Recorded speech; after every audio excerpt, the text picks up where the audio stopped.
Gdy łańcuch roweru nie może sięgnąć najmniejszej zębatki.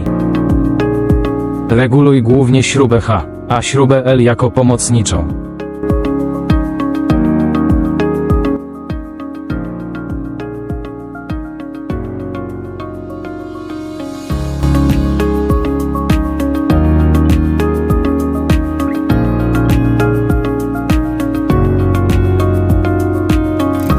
Gdy łańcuch roweru nie może sięgnąć największej zębatki.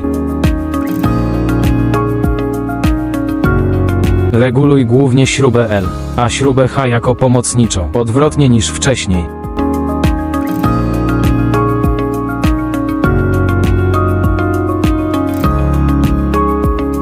Obie śruby należy odpowiednio wyregulować. Stopień obrotu powinien opierać się na rezultacie płynnej zmiany biegów.